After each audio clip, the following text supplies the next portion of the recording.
Guys, magandang araw.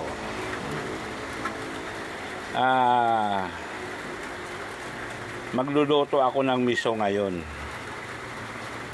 Anong isda ito? Yung tuna. Ay, hindi pala. Basta isda. So, dilaw ang laman. Dahil pinasyalan ako ng bayaw ko dito